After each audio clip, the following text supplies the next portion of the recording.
Oi, gente, eu sou Ana Júlia Ribeiro, professora de comunicação aqui da FAAP. Sejam bem-vindos a mais um programa Fora da Sala. E na edição de hoje nós vamos falar sobre filmes de terror. Para você aí que adora tomar um susto. E eu tenho a honra de receber aqui no Fora da Sala a equipe de time de professores e coordenadores do curso de cinema da FAAP. Comigo aqui o professor Humberto Neiva, que é coordenador do curso de cinema, o professor José Vicente e Luciana Rodrigues, que é coordenadora da pós-graduação e também professora dos cursos de cinema da FAAP. Obrigada, gente. Sejam bem-vindos ao Fora da Sala. Obrigado a vocês. Obrigado a vocês pelo convite. Vocês estão preparados para falar sobre filmes de terror? Todo mundo aqui gosta de filme de terror? Sim. Olha, eu gosto, eu tenho vício. Eu gosto de alguns, não gosto de outros, mas assisto também. Eu sou viciada. Eu sempre tô tomando... Eu sou viciada em filme de terror. Eu tomo muito susto, nossa. Não, de madrugada em casa, se eu tô tomando uma cerveja, a primeira coisa que eu procuro é aqueles trecheira do Netflix, sabe? Eu também. Eu tô zapeando.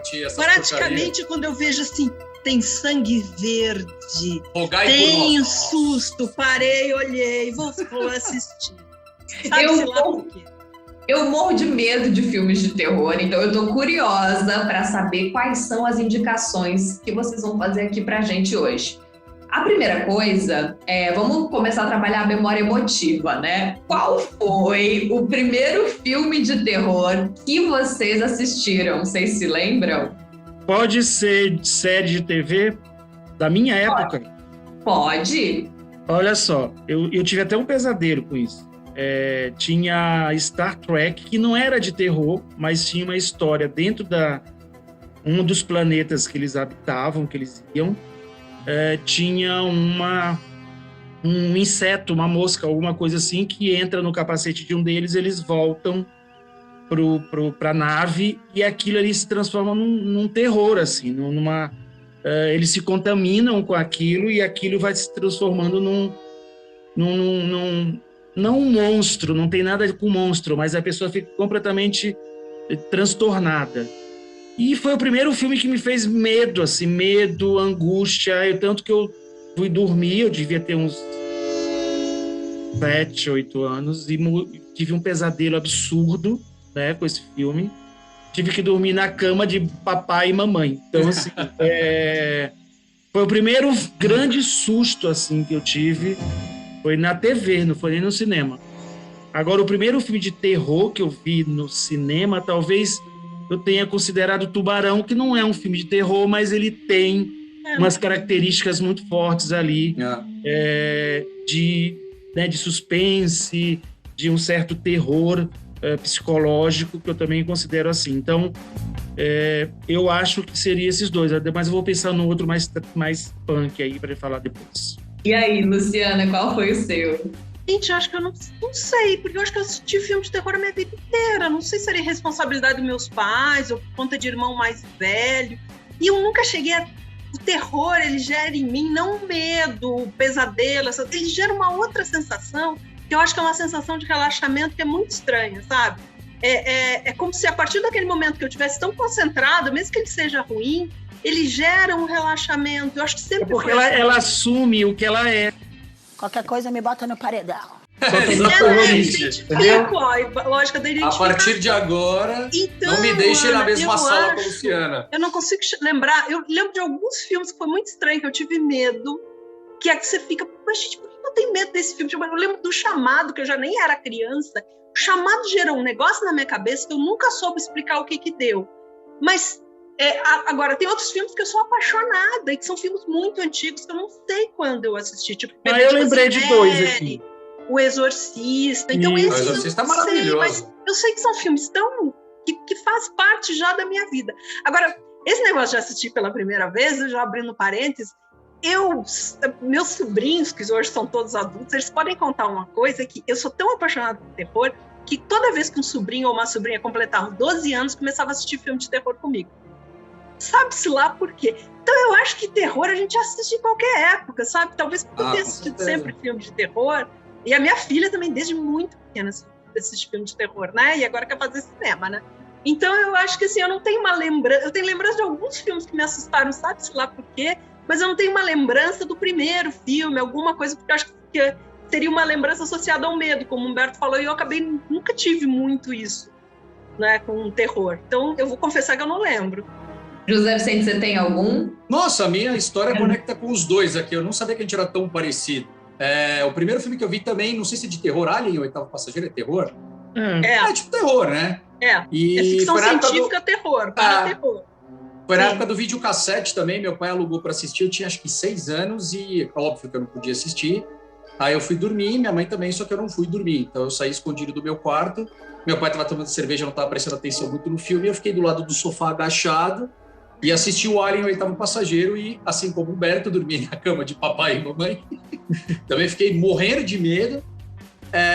Esse filme, O Chamado, me pegou de surpresa também. Eu estava voltando do carnaval, porque eu tinha que trabalhar no dia seguinte, e tinha uma sessão 00:30 do Chamado. Eu tinha acho que uns 21, 22, é de 2000 e pouco esse filme, né? Aí eu falei, vamos assistir, não tem nada pra fazer até amanhã. E eu entrei numa sala de cinema, só tinha eu e um cara. E o cara sumiu no meio da sessão.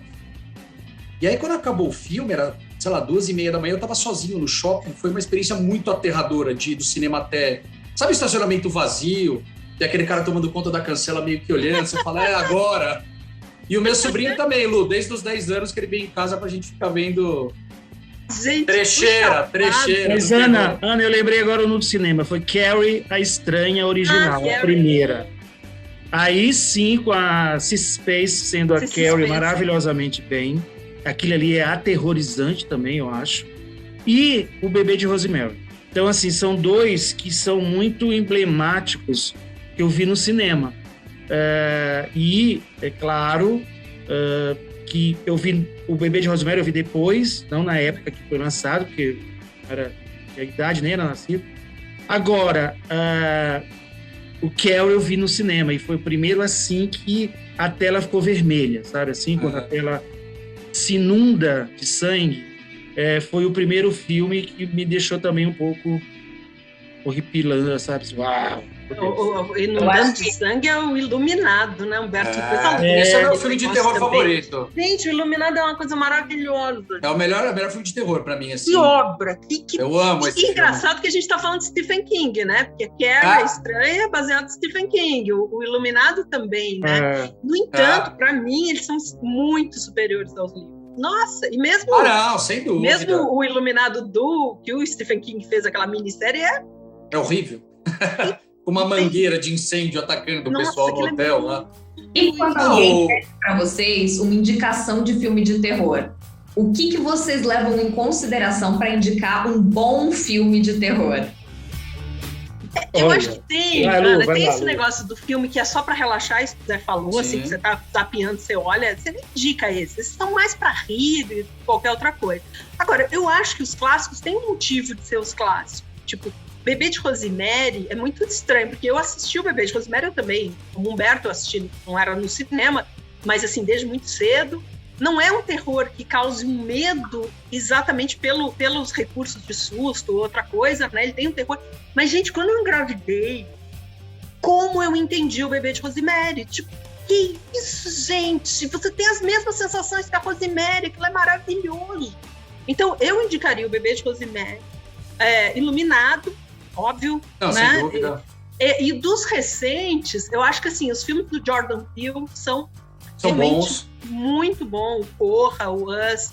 Eu acho. Nossa, eu podia passar horas indicando. Aliás, meus alunos brincam, eles pedem, porque uma vez eu fiz uma lista para minha filha de filmes de terror que ela tinha que assistir. Aí os alunos falam, passa a lista que você passou para ela. Então eu tenho uma lista de filmes de terror.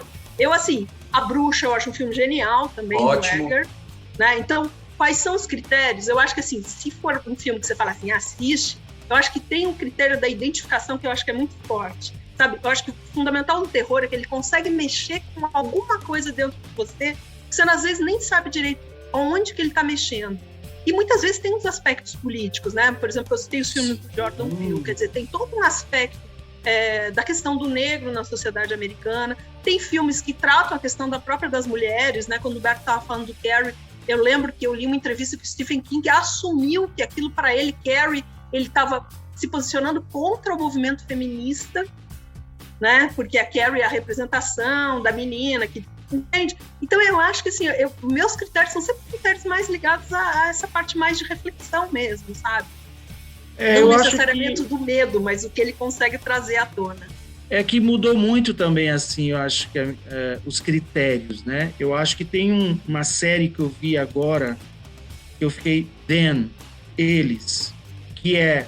Estilo Jordan Peele, né? Que é maravilhoso, porque assim, toda a equipe são negros, e se fala sobre o racismo de uma maneira completamente diferente, em que o terror está justamente no preconceito ao racismo. Então, assim, essa é uma série que eu indico para todo mundo ver, porque eu fiquei grudado, eu vi ela inteira, são acho que 8 capítulos, eu vi num sábado, assim, porque tem um terror aí que a gente convive no dia a dia que a gente não fala, a gente só fala do terror de sangue, do terror de medo e tal, mas tem esse terror que é muito mais cruel, né, e muito mais contundente, né, que cai na gente assim, que a gente atravessa e comete esses terrores também, que a gente está dentro de uma sociedade que a gente comete erros e acertos. Eu acho que o meu critério atualmente é mais ou menos assim, é um terror que não é um terror para você sair com medo ou não ter pesadelo. Até pode ter pesadelo, porque isso é um terror forte, mas é um terror muito mais psicológico, um terror da atualidade, né? Do que a gente está passando diante de milhões de coisas que todo mundo sabe, que é esse terror mais político e mais, sabe? Eu acho que esse é um que eu recomendaria, por exemplo. E o episódio 5 ou 6 é uma porrada, né? Sim, o H.P. Lovecraft, né? O Lovecraft, Lovecraft Country, da HBO, também exatamente dentro do que o Humberto falou. Tem tudo a ver também no Netflix, que na verdade está falando sobre a nossa sociedade. Sim, exatamente. Dentro dos curtas da FAAP, vocês já acompanharam algum filme que realmente assustou vocês? Que era um curta de terror, que vocês lembram? Assim, você falou, nossa, esse, os alunos... Claro, o do Maru, que ele fazia como ator. E como é que chamava, meu Deus? Sobre o que era a história? Olha, esse filme, ele já deve ter uns quase 15 anos ou mais. Como é que era o nome do menino? É Carlos o quê? Que era e aí a história era a história de... A gente foi filmar, eu fiz até maquiagem de 30 figurantes, que a gente foi lá pro cemitério de Paranapiacaba, foi filmado lá, e era a história de um senhor, assim, mal, né? Eu não me lembro direito da história, mas foi um filme muito legal na FAAP, foi o primeiro. Tanto que o TCC deles, a Bíblia deles, eles fizeram de uma maneira, parecia um livro maldito, e colocaram café. Então tinha um cheiro de café, assim. Todas as páginas. As páginas todas. Legal. E é muito legal. E o Maru, que era o ator e era aluno também da FAAP, ele andava com uma costela gigante de não sei se era de porco ou era um animal que fazia um fedor no set, assim, que não era make-up. Eles compraram num açougue e utilizaram. Então foi o primeiro filme, assim, que para mim, durante a minha estada na FAAP, assim, foi esse, só que eu quero lembrar o nome, eu acho que vou demorar um pouquinho, mas eu vou lembrar. Vocês filmaram no cemitério? A gente foi para Paranapiacaba, e aí eu fui visitar o set para ele, porque eu coordenava o projeto, eu não era coordenador ainda da FAAP, e eu coordenava o projeto, e aí a gente foi para a FAAP, e aí foi para Paranapiacaba, filmamos lá, nas ruas de Paranapiacaba também. Então essa cena era muito emblemática, eram mais de 30 figurantes saindo do cemitério como se estivesse saindo de dentro das tumbas. E ele estava lá com essa caveira, né, de costela, de coisa, como se fosse o senhor ali da maldade, o senhor da... eu quero lembrar tanto desse nome desse filme que é tão bom. Pois é, Humberto, não entendi. Mas isso que a Luciana falou... Pode falar. Isso que a Luciana falou, que acho que os alunos ainda não se ligaram muito, é que o terror como abordagem de contexto social é muito interessante, porque você emerge muito mais facilmente. Então, por exemplo, você pega aquele filme australiano, Babadook, que fala sobre luto. Você poderia fazer Babadook, né? Ou o próprio Massacre da Serra Elétrica, que fala sobre a questão da... Lembrei, Conrad. Desculpa, chama Conrad. Ele era o Conrad. Desculpa, Zé, desculpa. Imagina! Não, porque às vezes você pode abordar contextos sociais num filme de terror de uma forma muito mais incisiva e que incomoda por questão de sentimentos primários mesmo, né? Porque o terror traz essa questão do subconsciente. A gente fica com medo do David Lynch e não sabe nem por que a gente tá com medo.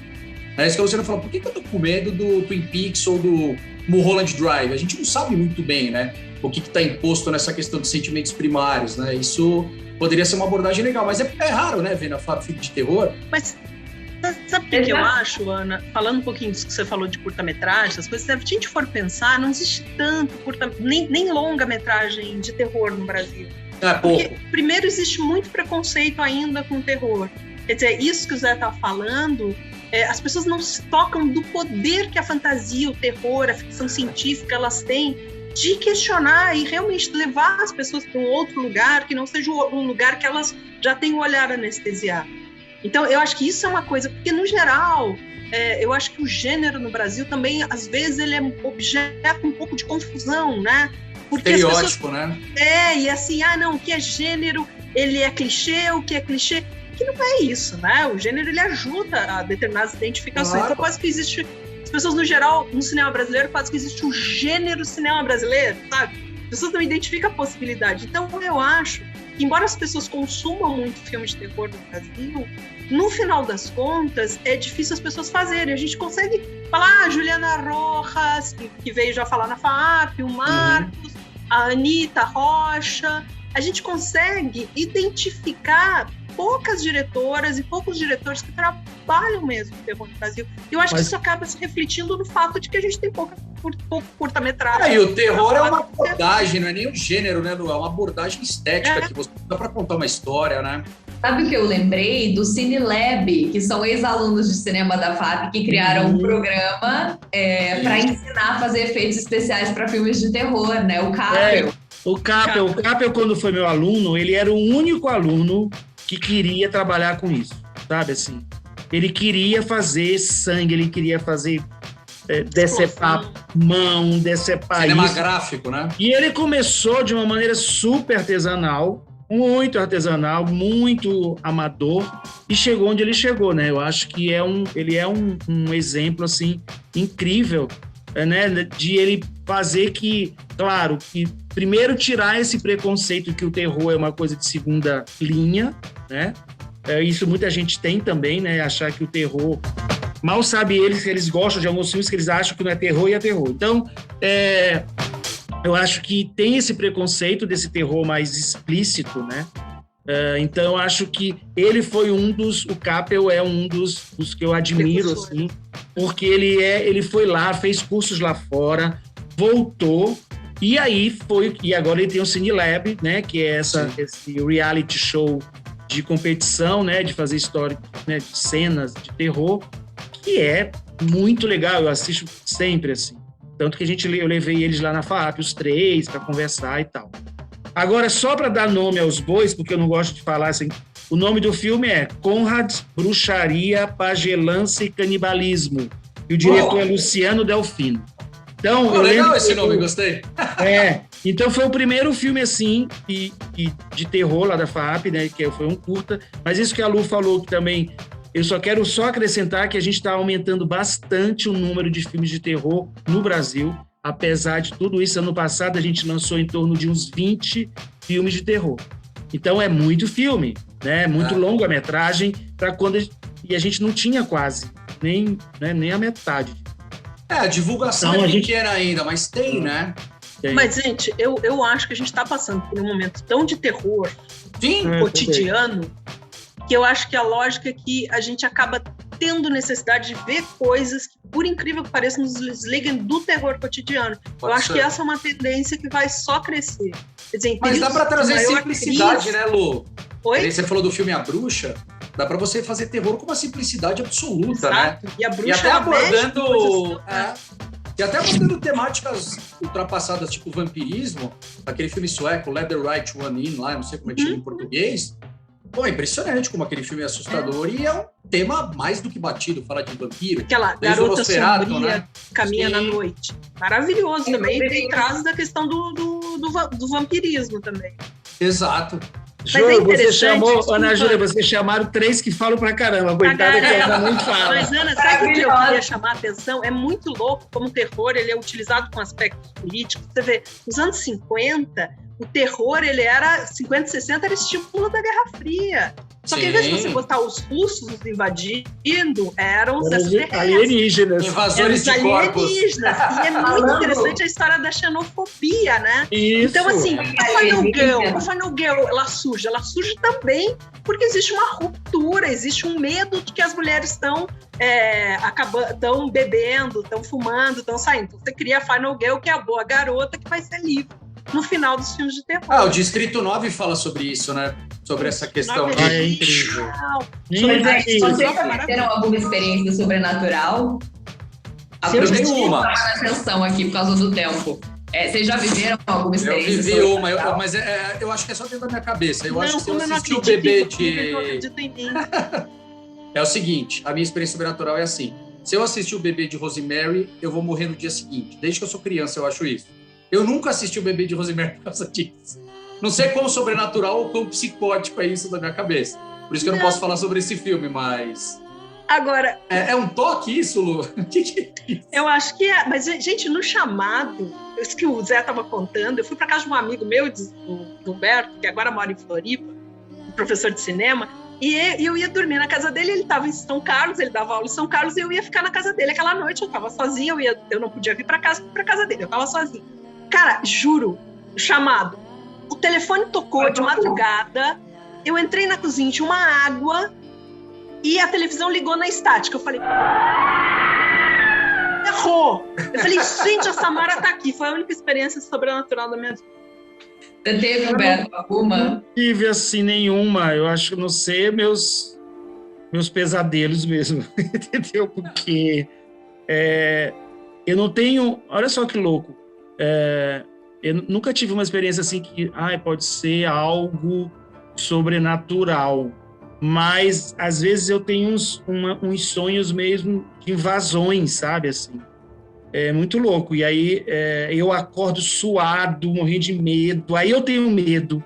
É incrível, né? Eu fico com medo. Aí eu ouço alguma coisa e falo, gente, será que é a continuidade do meu sonho, entendeu? Então, mas alguma experiência assim mais interessante para contar para vocês eu não tenho. Eu tive uma experiência parecida com a da Lu, no dia que eu fui assistir o Atividade Paranormal, com aquela mulher parada na frente do marido. Aí eu tava dormindo na sala, entrei no quarto e meu filho tava em pé, olhando pra minha esposa, parada, acho que ele foi pedir água, alguma coisa. E aí eu falei, pronto, né, eu vou ter que matar meu filho na frente da minha esposa. Um menino no dia seguinte. Então, cara, e com aquela voz de criança rouca que tá com sede, sabe? Aquela hora que ele girou a cabeça 360, você falou, está Vomitou. esse menino e vomitou verde. Cara, tá... Como diria o pessoal do Zorra Total, tá difícil competir com a realidade, né, Lu? Na atual circunstância aqui. E, gente, qual é o maior desafio na hora de escrever um filme de terror? Nossa, é difícil escrever filme. Difícil, mas eu acho, assim, que... Primeiro que é difícil, né? Quer dizer, eu acho que são duas coisas bem difíceis, comédia e terror. Porque a comédia é descobrir esse tempo, esse time do engraçado, não necessariamente para você gargalhar, mas para você sorrir, né? Eu acho que tem um time aí no roteiro, e o Zé Vicente, que é professor de roteiro e aluno de argumento, eles podem falar melhor que eu, mas eu acho que esse tempo da comédia é difícil. O terror, que também eu acho que tem um tempo ali, e eu acho que o terror ele é mais... Eu acho que ele pode ser mais sofisticado com a montagem, por exemplo. A montagem ajuda muito o terror. Então, eu acho que a montagem bem elaborada, com uma história interessante, que não precisa necessariamente... Porque toda vez que a gente fala em terror, todo mundo pensa em sangue, né? E não é isso necessariamente. Slasher, né? Gore. Gore, essas coisas mais... que são legais também. Mas eu acho que essa construção do roteiro com a montagem faz com que o terror seja incrível. Eu acho que a montagem, o som também, né? Porque tem aquela coisa que você ouve depois, né? Então eu acho que esses 3 elementos pro terror, eu posso estar falando uma bobagem, mas eu acho que é o que me... Não, sim. O que eleva o terror a uma qualidade é a junção desses 3 elementos que vão trazer, sim, essa sua... você prestar atenção e tomar aquele susto. Ou... o jump scare, o famoso. Entrar nessa mas eu acho que onda o do jump terror. scare geralmente é o recurso mais fácil, por assim dizer. Eu acho que pegando o que o Humberto Opa, falou... contradição. Não, eu acho que pegando do que o Humberto falou, eu acho que, assim, primeiro, toda vez que você escreve, você tem que conhecer as condições humanas. Isso é fundamental. Né? E as suas também, né? As suas. Então, é muito louco, porque essa história, eu adorei o Bebê de Rosemary, eu lembro, mas foi muito louco como ele se ressignificou para mim quando eu estava grávida. Né? Do tipo, cara, é exatamente isso, né? Você se sente como a Rosemary. Eu acho que tem essa parte da condição humana. Isso que o Humberto falou, eu acho que o chorar é o mais fácil. Porque existe uma coisa muito superficial no chorar. É maniqueísta, né? Você se identifica muito rápido com uma situação, você chora. Põe uma criancinha chorando, você chora. Morreu não sei quem, você chora. Então, a comédia não. A comédia, ela tem que mexer com alguma coisa também muito primordial, que às vezes não está na superfície, como o choro. Agora, o terror, você tem desde o susto barato, né, aquele... né, mas tem o conhecimento da condição humana, que eu acho que é o mais difícil. É você entrar na psique e entender que efetivamente as pessoas têm medo, porque o medo ele é primordial. A gente, para sobreviver, a gente precisa ter medo, né? Porque senão a gente não vive, a gente anda quebrado o tempo inteiro. Então, né, o medo é um mecanismo físico nosso, né? Tem uma amígdala do medo. E né? no terror, a gente trabalha com símbolos, né? Então, palhaço, tem gente que tem medo de palhaço, aranha, vampiros. Isso que a Luciana mencionou, que é a parte de construção de personagem colocado numa determinada situação psicológica que aborda, né? E a gente vê sair de dentro da pessoa determinadas questões, e o Humberto falou da questão técnica. Um outro desafio muito grande aí, eu vou falar realmente o que o Humberto falou da questão da gag, da comédia e do terror, que é não anestesiar o espectador com excesso, até ele perder o efeito. Muita violência, muita violência, muita violência. 30 minutos depois você tá, cara, mais uma cena de sangue, mais um susto. Mais uma comédia é a mesma coisa. Muita piada, tudo você fala assim, haha, já achei engraçado. Então, no quesito técnico também, essa questão complicada de você saber dosar o que apresentar ao espectador e quando apresentar ao espectador, né? Caso contrário, o espectador perde o efeito. Agora vamos ver se vocês estão afiados com símbolos de terror aqui neste programa. Partimos para o nosso momento do game. A gente vai compartilhar com vocês alguns emojis que representam títulos de filmes famosos de terror. Eu não de título, mas vai lá, eu esqueço. Meu Deus do céu! E aí eu quero saber quem vai adivinhar o título primeiro. Vamos lá. Esse é o pi. Ah, não comecei. Isso aí é uma exclamação. Tubarão! Eu não recebi ainda! Tubarão! Piranha! Piranha voadora. Tubarão ou piranha? Vamos lá. Caças Fantasmas. Não, é isso? Ghostbusters. Ghostbusters. Né? Quem falou primeiro? Eu perdi aqui. Foi o Humberto ou Luciana? Não sei. Deixa eu ver. Pato, pardal, pintinho, cabeça, flamingo. Os pássaros. Pássaros do Hitchcock. Pink Flamingos. Não. Falei os pássaros. Não, pássaros do Hitchcock. Você quer o Pink Flamingos? Vamos pro quarto. Ai, gente, não dá pra ver. Não, o quarto já foi. Iluminado. Eu falei primeiro, eu tô falando tudo primeiro. Eu sou competitivo. Tô te ouvindo. Homem com luz própria. Não. Entrevista com o vampiro. Eu nem vi esse filme. Esse eu também não assisti. O chamado. O chamado. Chamado. Esse eu não sei. Eu não vi o chamado. Com medo já. E o último? Coronavírus, meu Deus do céu, terror. Política brasileira, Bolsonaro. Eu também pensei nisso, Bolsonaro. Não, como é que chama? É aquele do zumbi. Pandemia. O Parasita. Não, A peste. Não é um filme de terror, infelizmente é a nossa realidade, não é mesmo? Ah, tá vendo? Ah, tá, A eu gente pensei falou que Bolsonaro. Um filme Deve de ser terror, então, Terra em transe. É o coronavírus. O apocalipse. É o apocalipse Você total. viu aquele filme de Peste, zumbi? Parasitas. Você já viu, Lu, aquele filme que são os zumbis de Brasília, que é uma crítica ao novo governo? Que os caras saem na rua metralhando um monte de zumbi andando assim na rua. É um filme independente. Eu quero que tem esses lá em emojis Brasília. pra mim. Eu quero todos os emojis. A gente vai compartilhar os emojis. E é isso, gente. Esse foi o nosso Fora da Sala. Passa muito rápido, né? Ai, gente, Nossa, muito Eu nem rápido. falei nada. Ó, a Lu nem deixou a Ana apresentar. Esse foi o programa que eu menos falei, gente, mas eu adorei a participação de todos vocês. Foi maravilhoso falar sobre filmes de terror e que a gente marque um próximo Fora da Sala para falar de outros gêneros cinematográficos, né? Joguei a ideia aqui, se a produção aprovar. Peço só Adorei. um favor para quando vocês divulgarem, para ninguém ficar me mandando o teaser do Bebê de Rosemary no meu celular, porque senão eu não volto para dar aula, né? Eu Vou vou mandar de copiar e mudar de madrugada. número. Às vezes você precisa trabalhar isso na terapia. Eu não consigo. Quando eu tiver uns 80 anos eu vejo, porque daí tudo bem, eu vou morrer mesmo, né? Não tem problema. Agora, hoje em dia dá ainda. Esse foi o nosso programa Fora da Sala sobre filmes de terror e a gente espera vocês numa próxima edição. Um beijo grande, muito obrigada a toda a nossa equipe técnica, Rádio TV FAP Corporativa. Até! Tchau, gente. Beijos. Beijo.